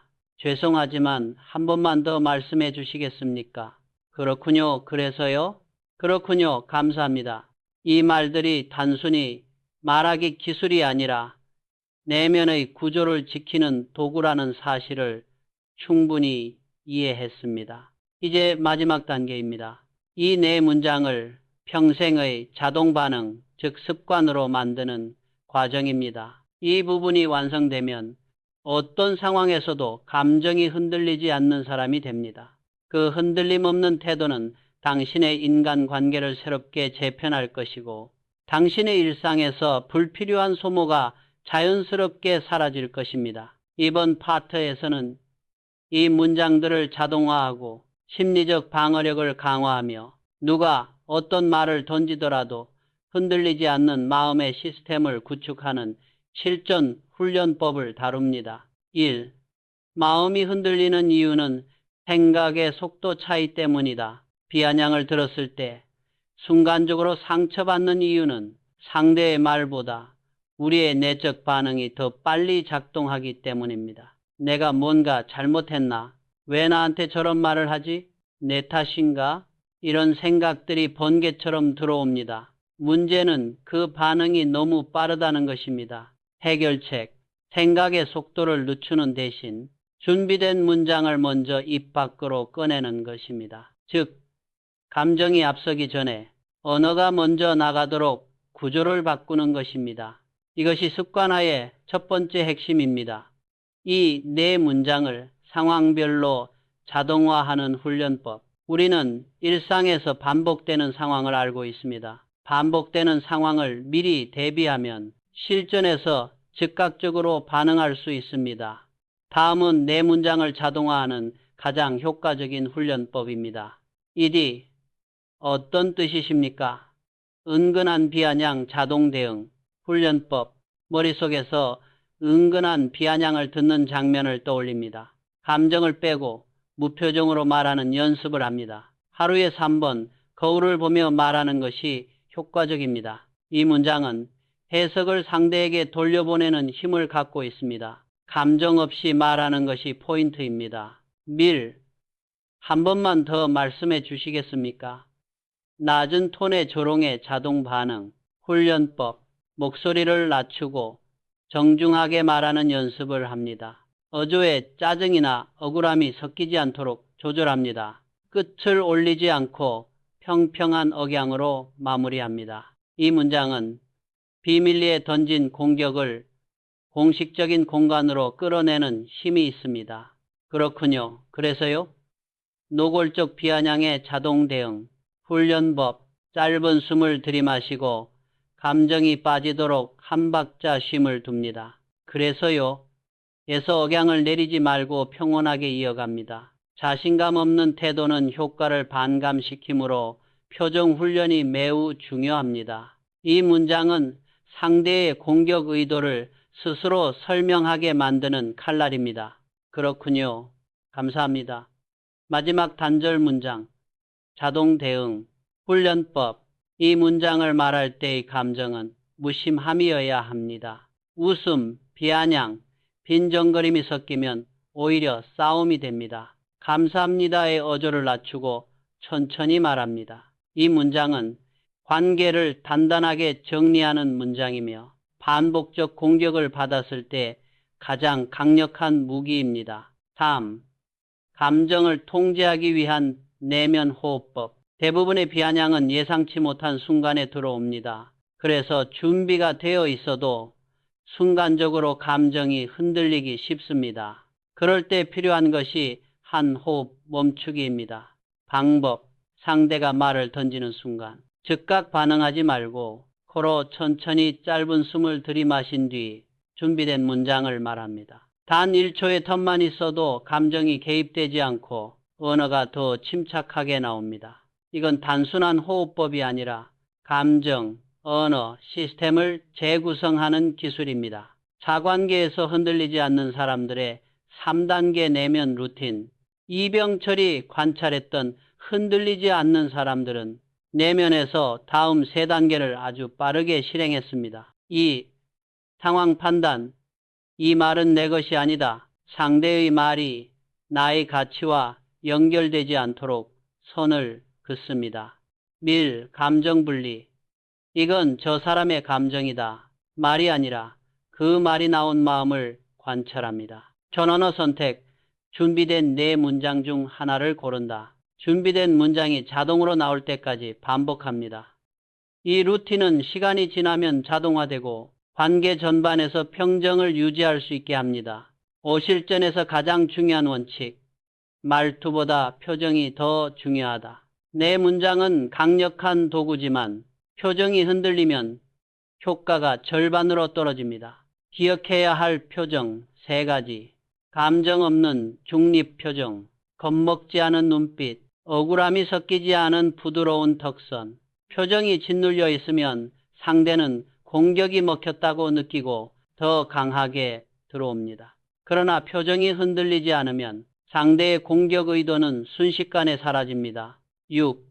마음의 주도권을 되찾는 순간 인생의 질이 달라진다. 비아냥을 견디는데 삶의 에너지를 쓰면 내면이 점점 지쳐갑니다. 하지만 독을 받지 않는 훈련을 통해 마음의 중심을 되찾으면 다음과 같은 변화가 옵니다. 하루가 훨씬 가벼워지고 불필요한 감정, 소모가 줄고 타인의 눈치를 보지 않게 되고 관계에서 자신감이 생기고 나를 지키는 힘이 단단해집니다. 이 변화는 삶의 여러 영역으로 확장됩니다. 회사, 가족, 친구, 사회적 관계 모두 이렇게 말합니다. 이 사람은 쉽게 흔들리지 않는구나. 이 평가는 인생 후반부에서 무엇보다 큰 자산입니다. 7. 당신은 이미 충분히 준비되었다. 지금까지 이어진 모든 내용을 통해 당신은 이미 상대의 독을 되돌릴 준비가 되어 있습니다. 4가지 문장을 이해했고 원리를 터득했고 내면 구조를 파악했고 상황별 적용법을 배웠고 자동화 훈련법까지 알게 되었습니다. 이제 남은 것은 실전에서 한 번만 사용해 보는 것입니다. 단 한 번만 성공하면 당신의 마음은 이렇게 되는구나 하고 기억합니다. 그리고 그 기억은 평생의 무기가 됩니다. 다음 파트에서는 이 4문장을 장기적으로 유지하는 법, 즉 시간이 지나도 흔들리지 않는 평정의 습관과 삶 전반을 단단하게 만드는 내적 체력을 다룰 것입니다. 당신의 마음이 더 이상 누구의 말에도 흔들리지 않는 상태, 그 경지로 가는 마지막 단계입니다. 이제 당신은 4가지 문장을 익혔고 상황별 대응 전략도 이해하고 관계의 근본 구조까지 파악한 상태입니다. 하지만 진짜 중요한 질문이 남아 있습니다. 이 능력을 어떻게 평생 유지할 수 있을까? 잠시 흔들리지 않는 것이 아니라 어떤 상황에서도 안정적으로 흔들리지 않는 사람이 되려면 오늘 파르트에서는 바로 그 핵심을 다룹니다. 즉, 평정빙을 장기적으로 유지하는 법, 그리고 흔들리지 않는 인간관계를 만들어가는 내적 체력을 키우는 방법입니다. 이 병철이 강조했던 삶의 태도는 결국 이것으로 귀결됩니다. 마음이 단단한 사람은 관계에서 무너지지 않는다. 마음이 약한 사람은 말 한마디에도 흔들린다. 단단한 마음을 만들어내는 것은 타고난 기질이 아니라 수련과 반복을 통한 내면 시스템 구축입니다. 1. 평정은 기술이 아니라 근육이다. 사람들이 흔히 오해하는 것이 있습니다. 평정은 성격이라고 생각합니다. 하지만 심리학에서는 평정을 근육에 가까운 능력으로 봅니다. 운동을 하면 근육이 늘어나듯 평정을 위한 훈련을 반복하면 마음의 체력, 감정의 저항력이 단단해집니다. 이때 중요한 것은 한번 크게 감정 폭발을 억누르는 것보다도 작은 감정 흔들림을 자주 다스리는 것입니다. 예를 들어 누군가 툭 던진 말에 바로 반응하지 않고 1초 멈추기, 상황을 설명하기 전에 내 감정과 사건을 분리하기, 자동화된 내 문장 중 하나를 선택하는 연습, 반복하기, 이런 미세한 반복이 모여 평정이라는 큰 덩어리를 형성합니다. 이 감정의 자동 반응을 재설정하는 3초 규칙. 비아냥을 들었을 때 대부분의 사람들은 0.5초 만에 감정이 먼저 튀어나옵니다. 그러나 감정 연구에서 중요한 사실이 밝혀졌습니다. 감정은 이 3초의 지연만 주어도 강도가 크게 약화된다는 것입니다. 즉, 누가 뭐라고 했을 때 3초만 멈추고 호흡하면 그 말이 우리에게 절대적인 힘을 갖지 못하게 됩니다. 3초 규칙 실행법. 들숨 1초, 정지 1초, 호흡 1초, 준비된 문장 말하기. 이 규칙은 감정의 자동 반응 시스템을 재설정하고 생각, 감정, 반응의 순서를 감정, 호흡, 생각, 반응으로 바꿉니다. 이 작은 재구성이 인간관계 전체의 질을 바꾸는 시작점이 됩니다. 내 감정은 내가 선택한다는 주권주체를 되찾아야 한다. 비아냥이 힘을 갖는 이유는 한 가지입니다. 상대가 우리의 감정을 지배하게 놔두기 때문입니다. 그러나 평정한 사람들의 마음 구조는 다릅니다. 그들은 감정을 외부에서 주입되는 것으로 보지 않고 내가 선택하는 반응으로 봅니다. 이병철도 비슷한 의미로 이렇게 말했습니다. 남의 말이 나를 흔드는 것이 아니라 나는 내 마음이 흔들리도록 허락했기 때문에 흔들리는 것이다. 이 말은 책임을 떠넘기는 것이 아니라 마음의 주도권을 되찾는 선언입니다. 감정 주권을 회복하는 실천법. 상대의 말보다 나의 반응이 더 중요하다는 사실을 반복해서 기억하기. 지금 내가 선택할 수 있는 감정은 무엇인가?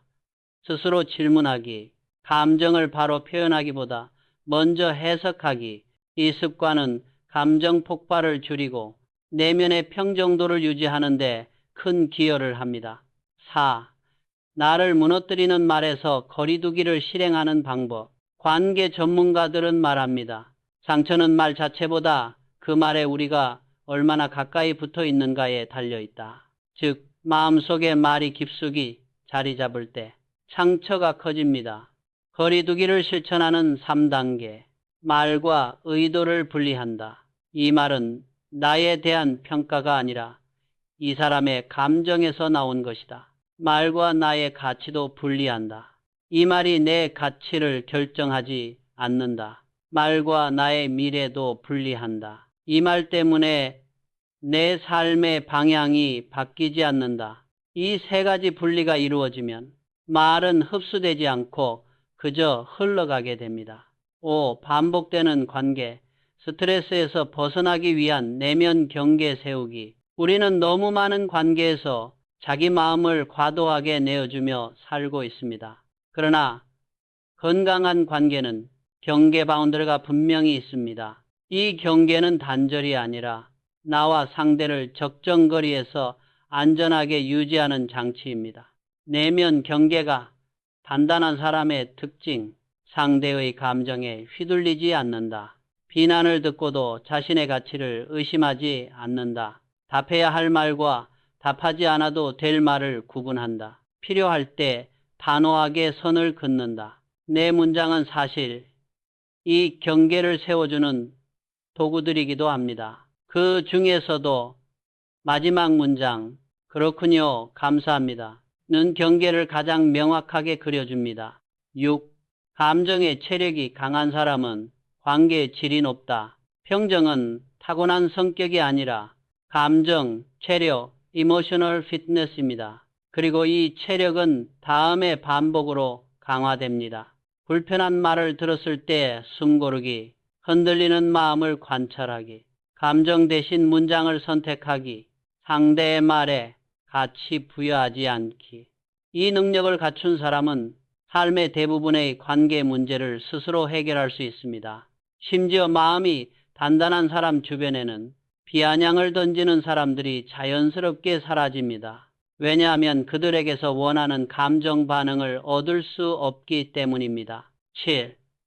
평정을 유지하는 사람은 인생 후반부터 더 평탄한 길을 걷는다.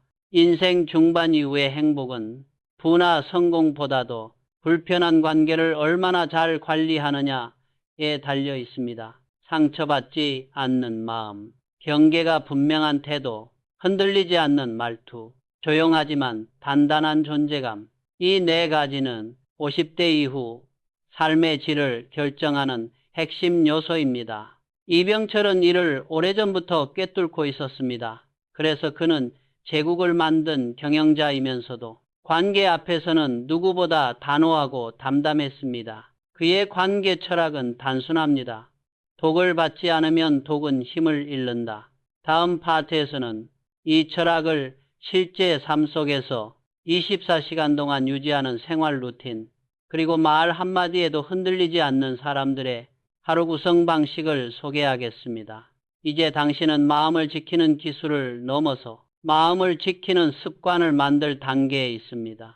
앞선 파트들에서 우리는 마음을 지키는 원리, 4가지 문장의 심리적 구조, 그리고 평정을 습관화하는 방법까지 모두 살펴보았습니다. 이제 남은 단계는 이 능력을 일상에서 24시간 유지하는 실제 생활 루틴을 만드는 것입니다. 평정은 한번 깨달았다고 유지되는 것이 아닙니다. 근육처럼 단련되어야 하고 마음의 바닥에 뿌리 내려야 합니다. 이 파트에서는 흔들리지 않는 사람들이 공통적으로 갖고 있는 하루의 흐름, 즉 말 한마디에도 흔들리지 않기 위해 일상 속에서 어떻게 자신의 감정을 관리하고 인간관계에 어떤 구조적 습관을 적용하는지 매우 실제적인 방식으로 다루어 보겠습니다. 1. 하루를 시작하는 순간 마음의 기준선 설정. 흔들리지 않는 사람들은 하루가 시작되기 전에 이미 마음의 기준선을 세워놓습니다. 그 기준선은 아주 단순합니다. 오늘 내가 흔들릴 일은 없다. 내 감정의 주인은 나다. 누가 어떤 말을 해도 해석은 내가 결정한다. 이 짧은 문장 3개가 하루 전체의 방향을 바꾸는 힘을 가집니다. 실제로 하버드 심리학 연구에서도 아침의 자기 선언이 하루의 감정 안정성을 40% 이상 높인다는 결과가 있습니다. 즉, 마음의 기준은 하루를 시작하는 순간 잡는 것입니다. 이 오전 시간, 감정을 안정시키는 내면 점검 루틴, 흔들리지 않는 사람들은 오전 시간 동안 3번 정도 짧게 자기 점검을 합니다. 점검, 방법, 지금 내 감정은 어떤가? 내 생각은 어디로 흐르는가? 누군가의 말 때문에 흔들리고 있지는 않은가? 그 감정이 사실인가? 아니면 해석인가? 이 점검은 1분도 걸리지 않습니다. 하지만 이 짧은 점검 덕분에 감정이 쌓여 폭발하는 일을 막아줍니다. 특히 타인의 말이 머릿속을 떠나지 않는다면 이 질문 하나가 결정적인 효과를 발휘합니다. 이 말은 정말 내 말인가?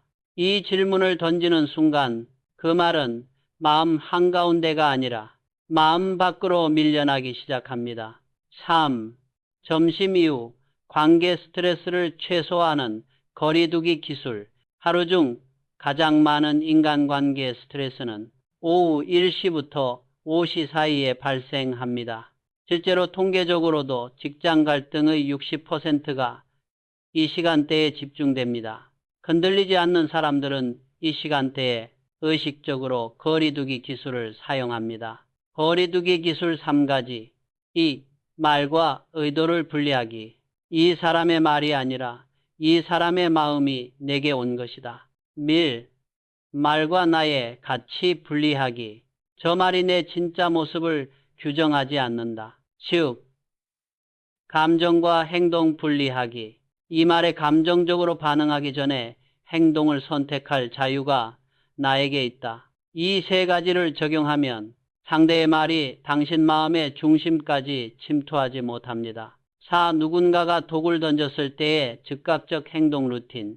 비아냥이나 공격적인 말을 들었을 때 흔들리지 않는 사람들은 다음 3단계를 즉시 실행합니다. 2. 멈춘다.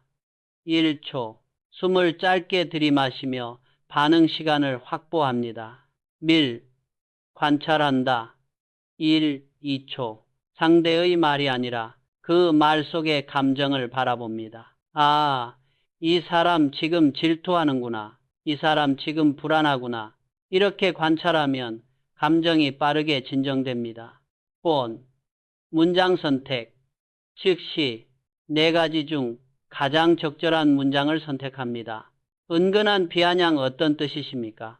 낮은 톤의 조롱 한 번만 더 말씀해 주시겠습니까? 노골적 공격 그렇군요.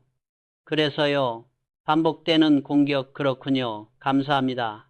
이 루틴은 3, 4초면 충분합니다. 그리고 이 몇 초가 당신의 감정, 관계, 자존감을 지키는 강철 문장벽이 됩니다. 5. 저녁 시간. 마음의 찌꺼기를 털어내는 정리 루틴. 사람들은 하루 동안 받은 말을 자기도 모르게 마음에 담아두고 집에 돌아옵니다. 하지만 흔들리지 않는 사람들은 하루의 말들을 그날 안에 정리합니다. 정리하는 방법. 오늘 들은 말 중 마음을 흔든 것이 있었다면 떠올린다. 그 말을 준 사람의 감정을 분석한다. 그 말의 의미가 나인지 상대인지 분리한다. 마지막으로 이렇게 말한다. 이 말은 나의 것이 아니다. 이 작업은 마음의 먼지를 털어내는 행위입니다. 마음은 집과 같아서 정리를 하지 않으면 말들이 쌓여 감정의 곰팡이가 생깁니다. 6. 잠들기 전 자기 마음을 수축시키는 시간. 침대에 누웠을 때 하루를 훑어보며 마음을 조용히 수축시키는 것이 중요합니다. 흔들리지 않는 사람들은 이렇게 묻습니다. 오늘 나는 내 마음을 잘 지켰는가? 내 감정의 주인은 충분히 나였는가? 내일은 어떤 말과 상황에서도 더 단단할 수 있는가? 이 질문들은 마음의 중심을 하루의 마지막에 되돌려 놓는 매우 강력한 정리 도구입니다. 7. 평정을 유지하는 사람들의 하루는 싸움이 아니라 정리이다. 많은 사람들은 인간관계를 싸움, 반응, 감정의 연속으로 생각합니다. 그러나 평정을 가진 사람들은 인생을 정리하고 선택하고 거리두는 과정이라고 생각합니다. 쓸데없는 말은 마음 밖에 놓고 불필요한 관계는 서서히 멀어지게 하고 감정의 쓰레기는 하루 안에 비우고 마음의 중심만 단단하게 지킵니다. 이렇게 하루를 구성하는 사람은 어떤 말에도 어떤 관계에도 쉽게 흔들리지 않습니다. 8. 당신의 하루도 이렇게 바뀔 수 있다. 이 시스템을 며칠만 실천해도 신기할 정도로 내면이 고요해지고 사람들의 말에 반응하는 감정이 줄어듭니다. 2주가 지나면 평정이 점점 자동화됩니다. 1달이 지나면 사람들은 당신에게 이렇게 말하기 시작합니다. 요즘은 말을 해도 잘 흔들리지 않네. 왜 이렇게 여유로워졌어? 평정은 결국 삶의 품격입니다. 나이가 들수록 그 품격이 관계의 질을 결정하고 감정의 안정성을 좌우합니다.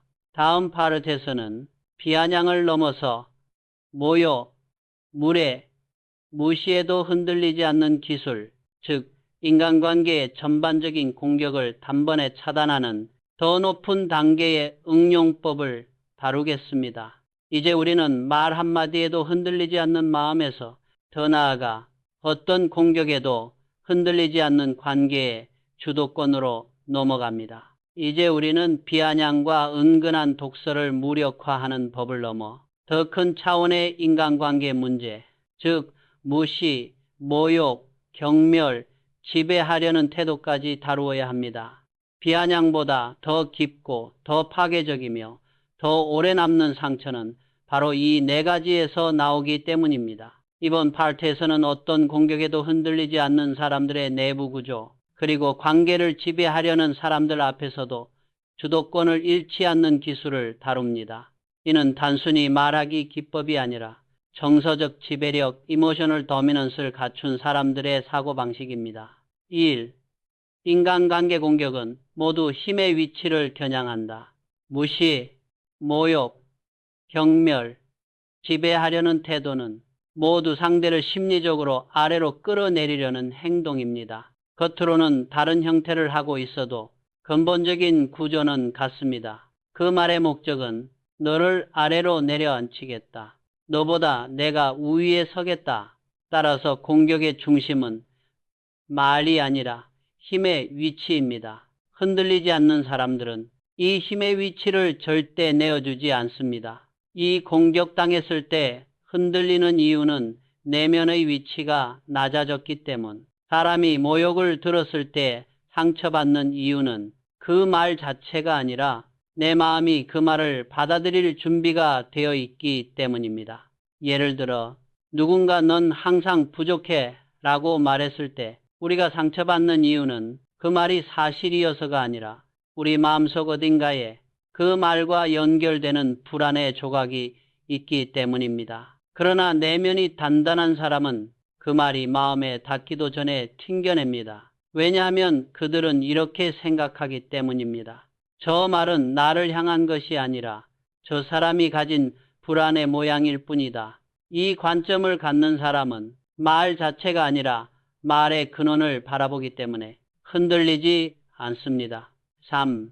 무례와 모욕을 던지는 사람들의 숨은 심리. 이병철은 말을 던지는 사람을 보며 그들의 내면 상태를 파악하는 능력이 뛰어났습니다. 그는 이런 사람들의 공통점을 이렇게 요약했습니다. 일 마음속에 해결되지 않은 열등감, 타인을 낮춰 자기 위치를 높이려 합니다. 이 관계에서 우위를 확보하려는 욕구, 상대가 흔들리는 모습을 보며 자신의 힘을 확인합니다. 3. 주도권을 잃는 것에 대한 두려움, 자기 존재감이 약하기 때문에 상대를 눌러야만 마음의 안정이 찾아옵니다. 4. 스스로의 진짜 문제를 마주할 용기가 없다. 그래서 문제를 타인에게 떠넘기는 방식으로 해결하려 합니다. 이 네 가지는 모두 공격적인 사람들의 무의식적 패턴입니다. 따라서 그들은 타인을 공격하면서도 정작 자신은 불안하고 흔들립니다. 이 사실을 이해하면 당신은 상대의 말에 흔들릴 이유가 없습니다. 4. 무시, 모욕, 경멸 앞에서 흔들리지 않는 단 하나의 원리, 모든 공격의 핵심을 관통하는 원리가 있습니다. 내가 나의 위치를 스스로 낮추지 않는다면 어떤 말도 나를 낮추지 못한다. 상대가 당신을 향해 강하게 말할수록 당신은 다음 두 가지 중 하나를 선택하게 됩니다. 1. 그 말의 아래로 내려갈 것인가? 상처받고 반응하고 감정을 빼앗겨 버리는 길. 2. 그 말 위에서 바라볼 것인가? 흔들리지 않고 상대의 심리를 이해하고 주도권을 유지하는 길. 흔들리지 않는 사람들은 항상 두 번째 길을 선택합니다. 오니 문장을 확장해 무례와 모욕에도 적용하는 실전 응용법. 앞서 배운 문장들은 비아냥뿐 아니라 모욕, 무시, 공격에도 그대로 적용됩니다. 아래의 응용 문장들은 심리 전문가들이 실제로 사용하는 가장 강력한 관계 교정 언어입니다. 이치, 상대가 당신을 낮추려 할 때 어떤 기준에서 그렇게 보십니까? 이 문장은 아래 세 가지를 동시에 수행합니다. 공격자의 말을 해석하게 한다. 공격자의 기준을 드러내게 한다. 공격자가 가진 열등감을 정면에서 비추게 한다. 모욕은 설명되는 순간 힘을 잃습니다. 밀. 상대가 조롱을 반복할 때 그 말의 의도를 명확히 해주시겠습니까? 이 문장은 상대가 피하려던 책임을 그 자리에서 다시 넘겨줍니다. 상대는 대부분 말을 잊지 못합니다. 왜냐하면 조롱의 의도는 대부분 부끄럽기 때문입니다. 쟨 상대가 노골적으로 무시할 때 그렇군요. 그런데 그 말이 저에게 어떤 영향을 주길 바라셨나요? 이 문장은 공격자의 목적을 직접적으로 요구하는 질문입니다. 상대는 두 가지 중 하나를 선택하게 됩니다. 아무 의미 없었어. 스스로 말의 힘을 약화시킴. 그냥 의도를 숨기지 못하고 무너지기 시작함. 이 문장은 상대의 공격 욕구를 즉시 꺾습니다. 쓴 상대가 반복적으로 당신을 지배하려 할 때 그 부분은 제 방식대로 처리하겠습니다. 단호하고 깔끔하며 공격자가 가장 싫어하는 문장입니다. 이 말은 나는 나의 위치를 스스로 선택한다 는 선언입니다. 이 한 문장이 나오면 상대는 더 이상 당신을 조종할 수 없습니다. 6.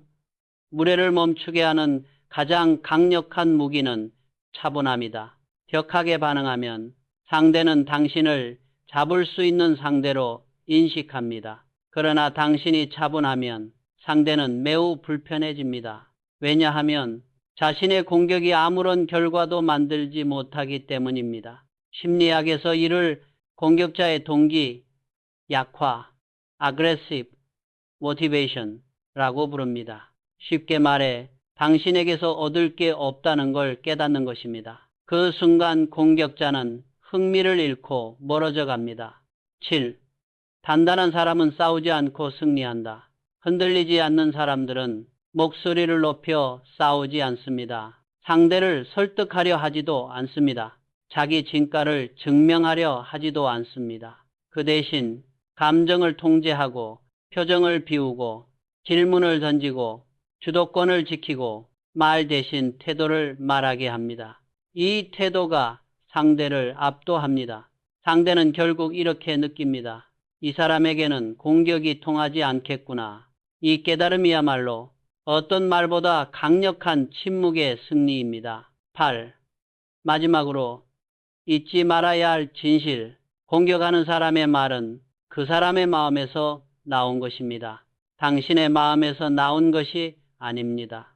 당신이 받아들이지 않는 순간 그 말은 공기 속에서 힘을 잃고 그 사람에게 다시 돌아갑니다. 결국 이병철이 말한 것처럼 독은 받아들이지 않으면 독이 아니다. 악은 흔들리는 마음에서 자란다. 당신의 마음이 흔들리지 않는 순간 그 어떤 말도 당신을 무너뜨릴 수 없습니다. 다음 파트에서는 말 한마디에도 흔들리지 않는 사람들의 경지, 즉 품격 있는 침묵의 기술을 다루겠습니다. 이는 말보다 더 강력한 무기이며 인생 후반으로 갈수록 더 큰 가치가 됩니다.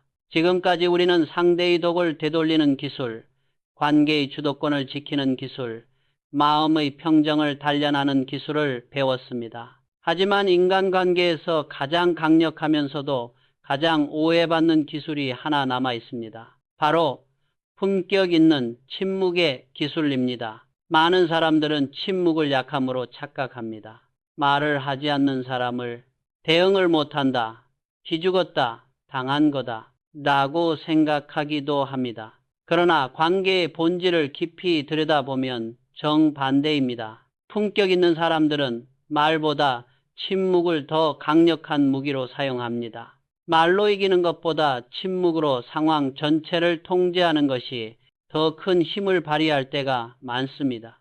침묵은 약함이 아니라 자제력, 통찰력, 자기 보호력의 최고 형태입니다. 이번 파트에서는 어떤 상황에서 침묵이 말보다 더 큰 힘을 갖는지, 그리고 침묵이 실제로 상대의 공격을 어떻게 무너뜨리는지, 나아가 침묵이 어떻게 당신의 품격을 높이고 관계를 재편하는지 구체적으로 설명합니다. 1. 침묵은 말보다 해석의 힘을 더 강하게 작동시킨다. 사람은 본능적으로 비어있는 공간을 채우려는 습성이 있습니다. 우리가 아무 말도 하지 않으면 상대는 그 침묵 속에서 다음을 고민하게 됩니다. 내 말이 지나쳤나? 내가 너무 예민했나? 저 사람은 왜 흔들리지 않지? 내 의도를 눈치챘나? 즉, 침묵은 상대에게 심리적 부담을 전가합니다. 말은 해설이지만 침묵은 해석을 강요하는 힘입니다. 특히 공격적이거나 비아냥거리는 사람일수록 당신의 무반응, 무표정, 무대응 앞에서 스스로 괴로워합니다. 왜냐하면 그들은 내 말이 먹혔는지 상대가 흔들렸는지 확인해야만 안심하기 때문입니다. 침묵은 그들의 기대를 완전히 무너뜨립니다. 이 품격 있는 침묵은 도망이 아니라 선택이다. 사람들은 감정이 상하면 말을 합니다. 억울하면 따지고 불편하면 설명하고 억지로라도 상황을 바로잡으려 하죠. 그러나 품격 있는 침묵은 말할 가치가 없다는 자기 선언입니다. 침묵이 힘이 되는 이유, 감정이 아니라 이성에서 나온 대응, 상대가 아니라 나를 위한 보호, 상황이 아니라 관계를 장기적으로 바라본 선택, 자기 품격을 지키기 위한 절제력의 표현. 세상에서 가장 강한 사람들은 필요한 말만 하고 불필요한 말에는 침묵합니다. 3. 침묵을 선택해야 하는 5가지 상황. 이병철은 많은 관계 상황을 지켜보며 다음과 같은 경우에는 말보다 침묵이 더 강하다고 말했습니다. 2. 상대가 감정적으로 흥분해 있을 때 흥분한 사람에게 이성적인 말을 해도 그 말은 닿지 않습니다. 오히려 기름을 붓는 결과를 만들 때가 더 많습니다. 이때 침묵은 갈등의 불길을 스스로 꺼뜨리는 선택입니다. 밀 말하면 오해를 낳을 상황일 때 설명해도 이해되지 않는 사람 앞에서는 설명 자체가 불필요합니다. 침묵은 나는 이 상황에 더 참여하지 않겠다는 선언입니다. 새 상대가 당신을 자극하려는 의도가 분명할 때 이때 침묵은 가장 강한 무기입니다. 왜냐하면 자극의 목적은 당신의 감정 반응을 빼앗는 것이기 때문입니다. 반응하지 않는 순간 게임은 종료됩니다. 상대의 말이 질투에서 나온 것일 때 질투는 논리로 설득할 수 없습니다. 말로 해결할 수도 없습니다. 침묵은 관계의 감정적 소비를 최소화하고 상대의 감정을 스스로 소멸시키게 만듭니다. 통관계를 천천히 멀어지게 해야 할 때 말로 정리하려 하면 갈등만 깊어지고 상처만 남습니다. 품격 있는 침묵은 갈등 없이 관계를 자연스럽게 마무리할 수 있는 가장 부드럽고 품격 있는 방식입니다. 4. 침묵은 상대에게 심리적 거울을 들이댄다.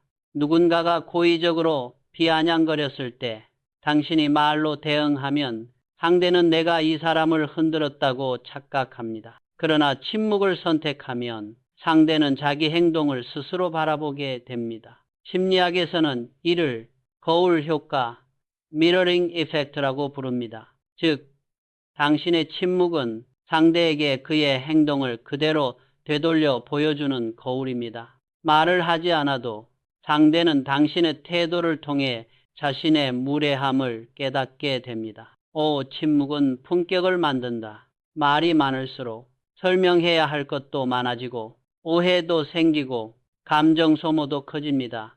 반대로 말이 적을수록 당신의 말은 무게를 가지게 됩니다. 이병철은 많이 말하는 사람보다 말이 신중한 사람이 권위를 갖는다 라고 말했습니다. 이는 지금 시대에도 똑같이 적용됩니다. 특히 나이가 들수록 말의 무게보다 말의 절제가 품격을 결정합니다. 6. 침묵과 내 문장의 조합은 완벽한 인간관계 방패. 침묵은 언제나 혼자 쓰는 것이 아니라 필요할 때 내 문장을 함께 쓰면 인간관계에서 더 이상 무너질 일이 없어집니다. 조합 예시.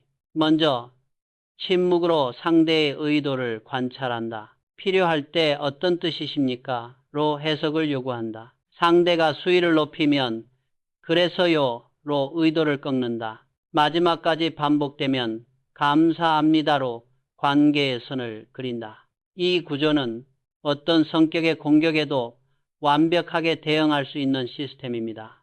7. 침묵은 결국 당신의 인생을 지키는 기술이다. 나이가 들수록 말이 적어지는 이유는 할 말이 없어서가 아니라 지켜야 할 마음이 생기기 때문입니다. 침묵은 감정을 억누르는 것이 아니라 자기 감정을 자신이 선택하고 다스리는 능력입니다. 그리고 이 능력은 인생 전반의 인간관계를 평온하게 정리해 줍니다. 싸움이 줄고 소모가 줄고 설명해야 할 일이 줄고 감정 상할 일도 줄어듭니다. 대신 품격은 높아지고 평온은 깊어지고 관계는 정돈되고 마음은 단단해집니다. 이것이 침묵의 힘입니다. 다음 파트에서는 당신이 이 모든 기술을 실제 삶 속에서 자연스럽게 유지하기 위한 인생 후반부 인간관계 전략을 다루겠습니다. 특히 나이가 들수록 관계가 줄어드는 이유, 지혜로운 사람들은 누구를 남기고 누구를 떠나보내는지, 관계를 선택하는 기준까지 자세히 이야기하겠습니다. 이제 우리는 인간관계를 반응이 아니라 경영하는 단계로 넘어갑니다. 이제 우리는 인간관계에서 독을 받지 않는 법, 비아냥을 꺾는 기술, 무례와 모욕을 무너뜨리는 내면의 구조, 그리고 품격 있는 침묵의 힘까지 모두 다루어 왔습니다. 그러나 인간관계의 가장 깊은 단계, 누구를 내 인생에 남기고 누구를 자연스럽게 떠나보낼 것인가? 이 문제는 기술만으로 해결되지 않습니다. 이 파트는 지금까지의 내용을 인생 전체의 관점으로 묶어주는 단계이자 당신의 인간관계를 근본적으로 정돈해주는 최종 정리편입니다. 이 내용은 인생 후반부로 갈수록 더 큰 울림을 줄 것이며 앞으로 당신이 관계 속에서 흔들리지 않게 하는 가장 중요한 기준이 될 것입니다. 1. 나이가 들수록 인간관계는 양이 아니라 곁으로 바뀐다. 젊을 때는 주변에 사람이 많을수록 든든하다고 느낍니다. 그러나 인생 후반으로 갈수록 관계는 자연스럽게 줄어들고 남는 사람들의 면면도 완전히 달라집니다. 왜냐하면 다음 세 가지가 점점 더 중요해지기 때문입니다. 마음의 평온, 감정을 소모시키는 관계는 감당이 어렵습니다. 생활의 질, 함께 있을 때 안정감과 따뜻함을 주는 사람이 필요합니다. 3. 건강한 경계, 내 삶을 지키는 관계 구조가 중요해집니다. 이 세 가지는 말이 아니라 일상의 감정 반응으로 가장 정확하게 드러납니다. 당신의 마음을 불필요하게 자극하고 흔드는 사람은 인생 후반부까지 끌고 갈 필요가 없습니다. 이 인간관계를 정리하는 것은 잃는 것이 아니라 지키는 것이다. 많은 사람들이 관계를 정리하는 것을 두려워합니다. 괜히 어색해지면 어쩌지? 이 사람도 나름 정이 있는데 관계를 끊는 건 나쁜 게 아닐까?